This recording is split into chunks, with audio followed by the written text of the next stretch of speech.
Wings & Co.'s third case, The Vanishing of Billy Buckle, written by Sally Gardner and read by Simon Russell Beale.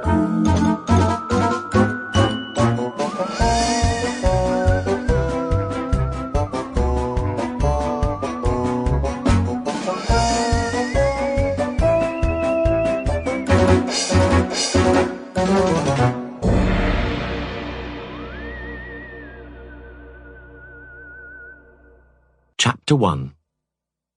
The renowned fairy detective agency Wings & Co. had a problem. Really quite a big problem. In fact, you could say it had a ginormous problem.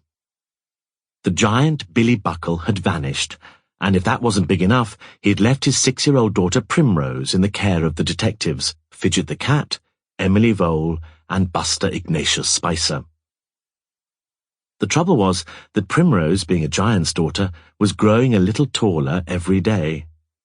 Unless the 3 detectives found Billy Buckle, and soon, she would be too big to go in and out of the shop. But as Emily knew from past cases, nothing to do with fairy folk, be they witches, elves, goblins, or giants, was going to be simple. Emily Vole, the keeper of the keys, had inherited Wings & Co. from Miss String, an enchanting old lady who had lived next door to Emily's dreadful adoptive parents, the Dashwoods. It was Miss String who had saved her from being their unpaid servant-stroke-nanny. She had taught Emily to read and write, and much more besides.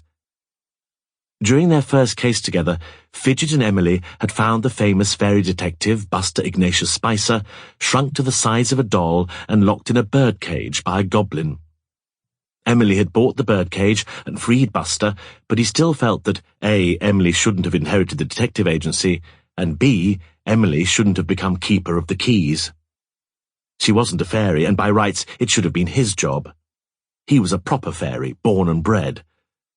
But perhaps the real reason Buster was permanently grumpy was that he had been 11 for 100 years, and the only thing he didn't know about being 11 was how to become 12. Then there was Fidget. Emily could imagine many things, but never life without dear Fidget. He was a handsome, long-haired tortoiseshell cat, 190 centimetres tall, who'd been a builder for a magician until the witch Harpella had turned him into a cat. And there they all were, with one ginormous problem. Sample complete.